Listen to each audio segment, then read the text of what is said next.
Mas Hendi. Ya, Pak. Ya, terima kasih, Pak Irin. Selamat pagi. Assalamualaikum warahmatullahi wabarakatuh. Waalaikumsalam warahmatullahi wabarakatuh.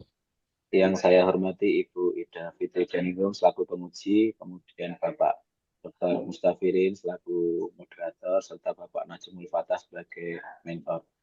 Sebelumnya perkenalkan nama saya Hendriski Pradana dari Angkatan ke-14 kelompok 3 untuk jabatan Guru Ari Pertama TIK, tempat tugas di MTs Negeri 4 Wonogiri. Hari ini saya akan mempresentasikan rancangan aktualisasi saya tentang menyemai budaya digital berakhlak sebagai peningkatan etika digital siswa kelas 9 dalam menggunakan perangkat informatika di MTS Negeri 4 Wonogiri. Untuk latar belakangnya, kenapa saya mengambil judul ini, karena dengan perkembangan teknologi yang semakin pesat, para siswa belum bisa mengetahui pengetahuan tentang bagaimana cara menggunakannya dengan bijak. Jadi sebagai guru TIK dan sebagai CPNS, saya memiliki tanggung jawab untuk membuat suatu gagasan untuk menyelesaikan masalah ini. Kemudian untuk ruang lingkup, saya ambil di MTS Negeri 4. Untuk kelasnya saya batasi di kelas 9 karena kenapa di kelas 9? Kelas 9 sudah paling dewasa untuk tingkat madrasah sanawiyah. Jadi mereka sudah mau masuk ke jenjang lebih tinggi lagi, maka harus diberikan dasar yang lebih besar. Kemudian untuk tanggalnya saya mulai di tanggal 21 Agustus untuk aktualisasi sampai dengan nanti di tanggal 27 September 2025. Kemudian untuk menghemat waktu, untuk program saya integrasikan ke dalam jam pelajaran saya yaitu informatika. Untuk langkah-langkah yang akan saya lakukan ada pembuatan modul, kemudian ada sosialisasi, kemudian ada pendampingan pembuatan konten positif dan pembentukan tim duta etika digital tiap kelasnya. Kemudian dari isu yang saya identifikasi di awal, saya menemukan 5 isu yang berhubungan dengan tugas pokok dan fungsi saya di sini. Jadi yang pertama yaitu tentang manajemen ASN, yaitu tentang ketiadaan standar operasional prosedur penggunaan laboratorium komputer. Karena sebelum saya masuk di MTS Negeri 4 ini belum ada guru komputernya atau guru TIK. Kemudian yang kedua, kurangnya etika digital siswa dalam menggunakan perangkat informatika. Isu ini masuk ke dalam Smart ASN. Kemudian yang ketiga, belum optimalnya pemanfaatan media interaktif dalam pembelajaran. Isu ini juga masuk ke dalam Smart ASN. Kemudian yang keempat adalah kurang adaptabilitasnya ASN terhadap perkembangan teknologi. Juga masuk ke dalam Smart ASN. Contoh kecilnya ketika para ASN mengisi e-kinerja, jadi masih banyak ASN yang masih mengalami kebingungan. Kemudian isu yang terakhir yaitu belum optimalnya penggunaan media sosial resmi madrasah sebagai sarana komunikasi publik. Kemudian dari 5 isu tersebut saya melakukan analisis isu. Yang pertama dengan metode APKL, yaitu ada 5 isu saya lakukan tapisan, dihasilkan 3 isu teratas. Yang pertama peringkat 1 ada kurangnya etika digital siswa dalam menggunakan perangkat informatika. Kemudian peringkat yang kedua ada belum optimalnya pemanfaatan media interaktif dalam pembelajaran. Kemudian peringkat yang ketiga atau yang terakhir adalah belum optimalnya penggunaan media sosial resmi madrasah sebagai sarana komunikasi publik. Kemudian dari 3 isu tersebut, saya tapis lagi menggunakan USG. Dihasilkan satu, peringkat pertama yaitu kurangnya etika digital siswa dalam menggunakan perangkat informatika yang sekaligus menjadi core isu atau isu utama. Kemudian dari isu utama tersebut, untuk mengetahui analisis atau penyebabnya, saya menggunakan diagram fishbone menggunakan 4M, yaitu ada manpower, material, method, dan environment. Untuk material ternyata ada beberapa hal yang menyebabkan, yaitu tidak tersedianya panduan untuk siswa tentang etika digital.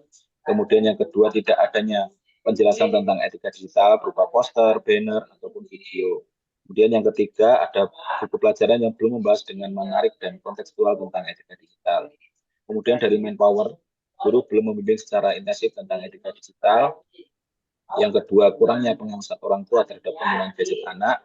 Kemudian yang ketiga, siswa meniru atau mencontoh perilaku buruk dari tokoh di online atau teman sebaya di media sosial. Kemudian dari metode, kurangnya pembelajaran berbasis proyek atau studi kasus. Kemudian yang kedua, belum adanya jadwal khusus tentang etika digital saat pembelajaran atau di luar kelas. Dan yang ketiga, belum adanya bimbingan terstruktur kolaboratif. Kemudian dari environment atau lingkungan, perangkat informatika atau smartphone komputer belum ada filter konten. Yang kedua, akses internet yang bebas dan kondisi background orang tua yang belum lag. Kemudian untuk gagasan kreatif, saya ada 7 gagasan kreatif, mulai dari perencanaan sampai dengan evaluasi tindak lanjut. Untuk metrik dan jadwal kegiatan, yang pertama tahap perencanaan dan identifikasi masalah. Tahapan yang saya lakukan nanti, yang pertama konsultasi dengan mentor untuk menentukan masalahnya. Kemudian yang kedua melakukan survei awal untuk identifikasi bentuk masalah etika digital siswa. Itu saya lakukan dengan menggunakan Google Form nanti untuk mempersingkat waktu. Kemudian yang kedua kaitan dengan nilai-nilai dasar ASN, ada akuntabel, loyal, dan kolaboratif. Kemudian yang ketiga output yang saya harapkan nanti ada dokumentasi hasil konsultasi dengan mentor. Kemudian ada laporan masalah dan kebutuhan siswa tentang etika digital siswa. Kemudian untuk jadwal kegiatan, insya Allah akan saya laksanakan mulai minggu ketiga bulan Agustus ini, yaitu tanggal 21, 22, dan 23. Jadi mulai besok. Kemudian tahapan yang kedua adalah konsultasi dan kolaborasi dengan guru lain, karena saya sadar, karena saya cuma sendiri sebagai guru TK di sini, nanti saya akan melibatkan Ya, beberapa guru tinggal lain. 1 menit. Ya, Pak, siapa? Guru lain yaitu kolaborasi dengan guru BK dan wali kelas. Kemungkinan juga dengan guru agama, yaitu untuk menentukan target perubahan dan membuat jadwal kegiatan. Outputnya ada rencana program, target perubahan, jadwal kegiatan, dan dokumentasi. Untuk pelaksanaan di minggu keempat bulan Agustus, yaitu tanggal 25, 26, dan 27. Kemudian tahapan yang ketiga adalah menyusun kegiatan, yaitu kolaborasi dengan guru lain, mempersiapkan materi, kemudian jadwal kegiatan di minggu keempat bulan Agustus. Kemudian yang keempat adalah pembuatan modul, menentukan topik, menyusun materi, membuat modul dengan Canva. Jadwal kegiatannya di minggu pertama di bulan September, yaitu tanggal 1 sampai dengan. Kemudian yang kelima, melaksanakan sosialisasi dan pendampingan pembuatan konten positif. Jadi saya nanti akan membuat bersama anak membuat mini vlog atau poster yang nanti hasilnya akan dipasang di sekolah. Kemudian yang keenam, membentuk tim duta etika digital. Harapannya bisa menjadi teman atau tutor sebaya bagi temannya. Jadwal kegiatannya di minggu ketiga bulan September. Kemudian yang terakhir ada evaluasi dan tindakan lanjut. Melakukan evaluasi menyeluruh serta membuat program keberlanjutan. Kemudian kendala dan antisipasi ada beberapa yang saya hadapi, yaitu waktu, kemudian jadwal, referensi, kemudian keaktifan siswa. Kesimpulannya, isu tersebut merupakan langkah strategis untuk membentuk generasi muda yang cerdas, bertanggung jawab, dan cakap menggunakan perangkat informatika. Terpilihnya isu utama telah penulis perkuat dengan metode APKR dan USG. Dari utama tersebut kemudian digunakan diagram fishbone untuk mengetahui penyebab terjadinya isu dan menentukan gagasan kreatifnya. Tahapan mulai dari perencanaan sampai dengan evaluasi, kemudian kegiatan terstruktur diharapkan dapat memancing kesadaran siswa untuk pentingnya perilaku santun, produktif, dan berbagi ilmu kepada teman sebaya. Pelaksanaan kegiatan ini jalan dengan nilai dasar ASN, yaitu berakhlak dan perwujudan smart ASN yang adaptif terhadap perkembangan ini. Dengan saran, diharapkan guru menjadi contoh yang teladan paling dekat dengan siswa, kemudian melakukan pembaharuan wawasan guru tentang literasi digital secara berkala dan pelatihan, memberi wadah bimbingan pada siswa dalam membuat konten positif. Mungkin itu saja Pak Firin untuk paparan saya. Oke, terima kasih Mas Hendy yang barusan tadi menyampaikan rancangan aktualisasinya. Sebelum Bu Ida memberikan masukan kritikan, mungkin Pak Nur Fatah selaku Roisul Madrasah sebagai pimpinan ya, kepala ya. Mohon Pak Nur Fatah, Assalamualaikum. Waalaikumsalam. Nggih, kula kinten mau Menteri Agama jenengan kete pantes kata sing nggih. Muga Revisi dulu Pak, namanya bukan Nur Fatah nggih.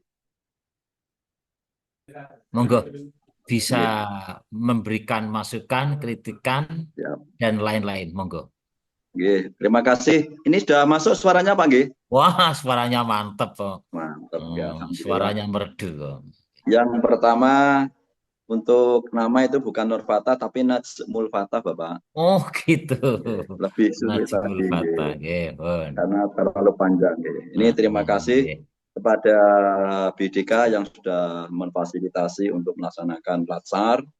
walaupun tidak secara langsung tapi menggunakan digitalisasi, artinya memang eranya era digital. Nah, ini lebih mengirit dan sebagainya. Kami sebagai mentor dari Mas Hendy, Nyun Sewu ini saya sebut Mas Hendy karena memang saya biasa kalau anak-anak muda di Ya, madrasah yang masih masih muda muda, saya panggil Mas dan Mbak. masih muda. Tapi sudah khitan loh Pak, Yang oh, sudah ini, khitan. Ya. Oke. terima kasih ya, judul yang disampaikan oleh Mas Hendy sangat bagus. Ini saya catat. Jadi ada menyemai budaya digital berakhlak. Ini sangat-sangat bagus dan dalam peningkatan etika digital di madrasah. Jadi di madrasah kami itu baru tahun ini Bapak mempunyai guru TIK yang dulu memang diampu guru-guru umum yang bisa TIK untuk menyampaikan materi TIK.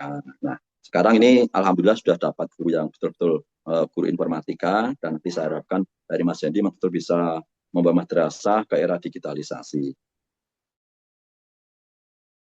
Gus utama adalah menyemai. Nah, ini ada dua, ini saya kategorinya ada dua, gitu, menyemai dan budaya digital berakhlak. Nah, ini menyemai itu kan menggambarkan pembinaan yang berkelanjutan. Kita ingat di Kanwil itu dulu waktu Pak Kanwilnya Bapak misalnya kan menyemai ramah apa itu merah marun itu. Nah, ini sangat bagus untuk dikembangkan di madrasah kami karena tidak hanya sekedar memberi pengetahuan tapi juga menumbuhkan kebiasaan yang positif. Kemudian yang kedua ada dua kata tadi budaya digital berakhlak. Ini sangat membawa angin segar di madrasah kami karena madrasah kami di pinggiran Bapak, di agak jauh dari kota, ya kira-kira 24 kilo dari kota Wonogirinya. Sehingga anak-anak itu memang berbeda antara di kota dengan di desa. Jadi untuk edukasi literasinya itu dengan media sosial perlu adanya edukasi tentang bagaimana menggunakan HP atau medsos yang singkat dengan harapan nanti dengan adanya penelitian ini, kemudian Mas Hendy punya rancangan yang sudah disampaikan tadi, bisa membawa anak-anak itu bisa bermedia sosial dengan baik. Tidak hanya menggunakan yang sekarang mungkin TikTok dan sebagainya, ya menggunakan tapi ke arah yang positif untuk pembelajaran di madrasah. Kemudian ada tadi sudah disampaikan juga ini tentang isu yang diangkat. Nah, memang kurangnya etika itu perlu disampaikan kepada mungkin tidak hanya siswa di madrasah kami, mungkin ke masyarakat juga yang mungkin berpikiran negatif akan bisa membawa orang menjadi negatif karena medsos itu kan tergantung diri kita. Kalau kita berpikiran positif akan membawa positif, kalau berpikiran negatif ya akan arah yang negatif. Dengan adanya latsar yang di promotori atau difasilitasi oleh Diklat dan kami diberi ASN yang punya jurusan TIK, saya sangat terima kasih. Harapan nanti semoga madrasah kami menjadi yang terbaik di dalam bidang medsosnya. Mantap. Karena memang semua sekarang menggunakan digitalisasi. Dan tadi juga disampaikan oleh Mas Hendy bahwa penggunaan TIK-nya masih kurang.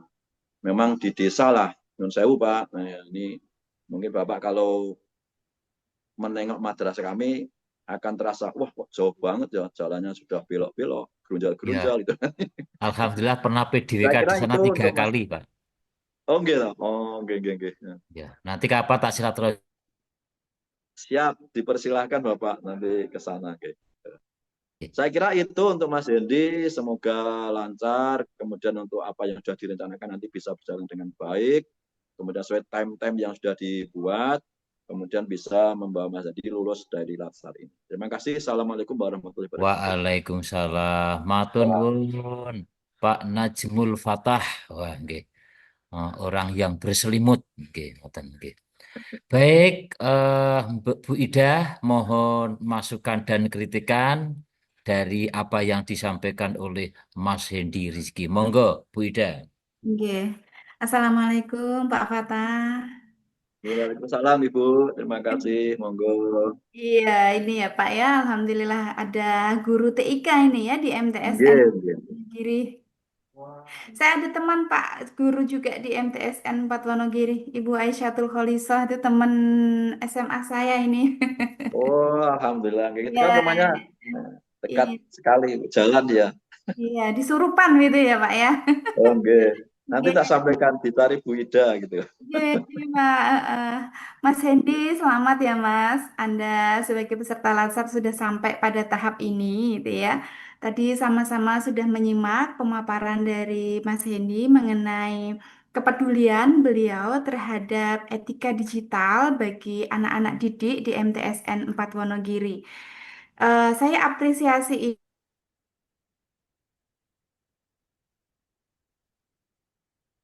kementerian gitu yang menyoal etika digital ataupun budaya digital. Kebanyakan lebih konsen pada digital skillnya gitu ya. Eh, Kemudian di sini slide paparannya juga bagus, Mas Hendy. Saya yakin ini guru TIK pinter ini ya, pilih tema. Tetapi ada beberapa slide tadi yang kata-katanya tidak terbaca karena ada font warna hitam di atas biru tua begitu ya. Saya matanya ini sudah mulai sudah mulai harus berjuang gitu untuk membaca eh, apa itu namanya keterbacaannya kalau tidak apa itu namanya tidak tampak begitu ya. Tetapi ini bagus. Nah, ada beberapa masukan ya, Mas India, kaitannya dengan dokumen rancangan aktualisasi. Saya yakin ini sudah disusun dengan penuh perencanaan, dengan berkomunikasi bersama Pak Fatah, begitu ya. Hal-hal apa yang ingin diperbaiki, gitu ya. Hal-hal apa yang ingin ditawarkan sebagai solusi agar karakter anak-anak didik kita semakin bagus, semakin Islami, semakin berakhlak, gitu ya. Ini yang menyebabkan saya terusik dengan judulnya ya. Berakhlak ini mengacu kepada mana? Apakah berakhlak ini akhlakul karimah gitu ataukah berakhlaknya ASN gitu ya. Karena real untuk core values berakhlak ASN.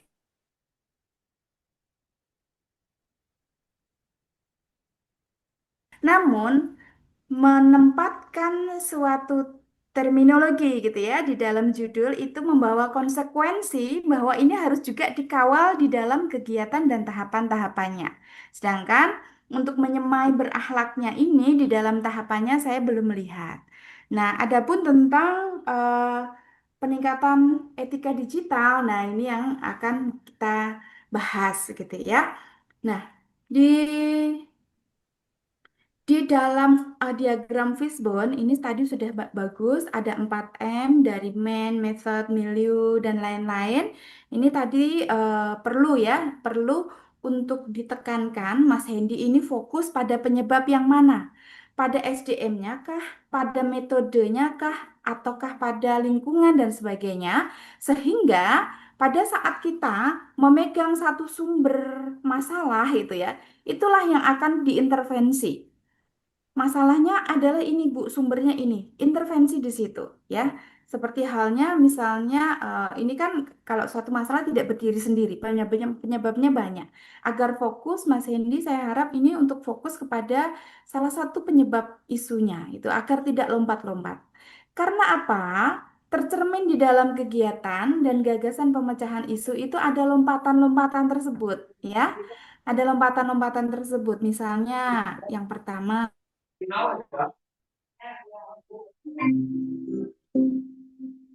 sosialisasi kepada peserta didik melalui vlog, melalui poster. Tentu ini bagus. Sosialisasi ini bagus karena untuk yang belum pernah melakukan, orang itu biar tidak kaget, pelan-pelan dikenalkan. Ada loh namanya budaya digital, ada loh namanya etika digital, begitu ya. Terus kemudian implikasinya apa? Indikatornya apa? Sikap kita yang mencerminkan budaya etis itu bagaimana gitu ya, atau digital etik itu bagaimana. Nah, tentu itu akan tercermin di kegiatan sosialisasi. Namun Mas Hendy juga ingin membuat modul. Ini modulnya modul tentang apa Mas, kalau boleh saya tanya? Ya, Bu. Jadi modulnya nanti juga tentang etika digital sebagai dasar untuk sosialisasi, Bu. Jadi anak tidak hanya mendapatkan sosialisasinya, tapi juga mendapatkan bahan untuk belajar, untuk pegangan di rumah seperti itu. Oh, begitu. Jadi modulnya ini nanti yang menjadi dasar dari kegiatan sosialisasi ya, GNG. Jadi untuk ya, untuk tahapan kegiatannya ini ya nanti kan memang berurutan dari menyusun desain kegiatan, kemudian jenengan membuat modul, setelah itu mengadakan sosialisasi dan membuat konten ya. Sasarannya ini di anak didik kelas 9 gitu ya dengan pertimbangan tadi mereka adalah kelas besar gitu.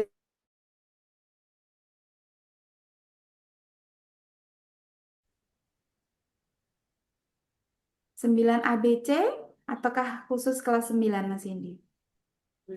Nanti rencana saya ambil di khusus kelas 9 Bu, jadi A sampai M. Oh Di kelas gitu ya, 9A. Ya. tentang beberapa kelas ya. Ya, Mm-mm. Nah, kemudian di sini juga ada kegiatan pembentukan tim tim duta etika digital. Ini kaitannya gimana Mas? Boleh dijelaskan? jadi nanti untuk tim itu saya ambil dari siswa yang aktif Bu. Jadi siswa yang aktif nanti harapannya bisa menularkan ilmunya, jadi bisa mengingatkan sebagai tutor sebaya seperti itu Bu. Mm-mm. Iya, jadi ini timnya adalah dari anak-anak kita yang mana mereka itu sudah menjadi sasaran sosialisasi. Mereka membuat konten itu tadi, begitu ya. Dan mereka melaksanakan kerja-kerja tim duta etika digital berdasarkan modul, gitu ya. Jadi nanti ada modul sama dan nanti kita ada pembimbingan Bu. Jadi ada pendampingan dari saya sebagai guru TI untuk Oh, pelaksanaan. oke ya, baik. Saya bisa melihat itu kenapa Mas Hendy berkolaborasi dengan guru-guru lain, guru BK, guru PAI gitu ya, dan wali kelas gitu karena memang mau menyasar tentang karakter. Nah, gitu ya. Misalnya itu mau diusung ya. Jadi ini adalah tentang pembentukan karakter anak-anak. Jadi kalau boleh nanti yang berakhlaknya ini dilepaskan dari core values berakhlak, Mas Hendy. Pada saat jenengan mendeskripsikan isu smart ASN berakhlaknya ini dicopot saja biar tidak rancu begitu ya. Jadi berakhlaknya ini yang dimaksud adalah berkarakter atau berakhlakul karimah. Nah, ini oke, saya sampai di sini. Nah, tetapi di sini jenengan ada sebuah output begitu ya, ada target. Terjadinya peningkatan pemahaman anak-anak terhadap etika digital. Ini cara mengukurnya bagaimana? Apakah sudah meningkat atau belum meningkat? Ini cara mengukurnya bagaimana? Apakah dengan survei, apakah dengan pretest, post-test, atau lewat observasi? Jadi, jadi nanti rencana saya akan menggunakan survei Bu. Jadi melalui angket melalui Google Form di awal dan di akhir Bu. Jadi nanti akan kelihatan apakah anak sudah paham belum tentang etika digital seperti itu Bu. Kemudian nanti juga rencananya saya akan berkolaborasi dengan wali kelas untuk menyampaikan ke orang tua Bu. Jadi apakah di rumah anak ada perubahan atau tidak bisa melalui angket juga. Seperti itu Bu. Jadi survei awal itu fungsinya kan untuk asesmen awal gitu ya, untuk mengidentifikasi masalah-masalah etika digital. Tetapi kalau yang saya maksud untuk mengukur naiknya pemahaman, ini pasti ada eh, apa ya semacam pretest, post-test yang ada soal sama, kemudian terjadi peningkatan pemahaman. Saya kira begitu ya Mas ya. Jadi untuk dibedakan antara survei awal untuk identifikasi dengan semacam tes awal mengenai pemahaman etika gitu ya. Karena akan sulit mengukur etika itu sendiri, tetapi saya mengapresiasi jenengan menggunakan diksi pemahaman gitu ya. Belum sampai pada tahap aplikasi dan sebagainya karena itu proses panjang dan tidak cukup waktu 3 atau 4 minggu ini ya. Oke, saya kira itu yang nanti perlu. Oke, tambahan satu lagi yang tidak kalah penting ya ini di perumusan isu Mas Hendy. Jenengan 4 isu sudah dirumuskan dengan baik, tetapi isu yang diangkat mengenai kurangnya etika digital siswa gitu ya.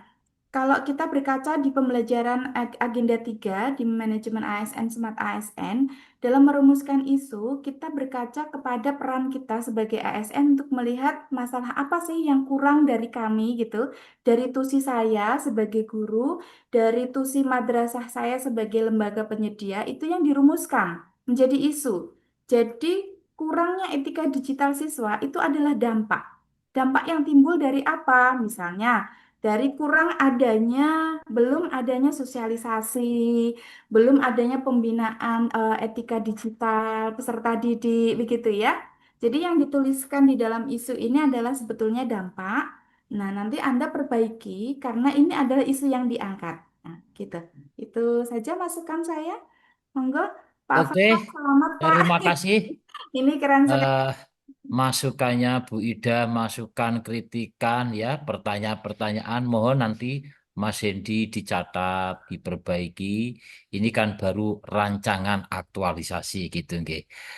Oleh karena itu, karena waktu, saya kira terima kasih Bu Ida dan Mas Hendi serta Pak Najmul Fatah. Nggih.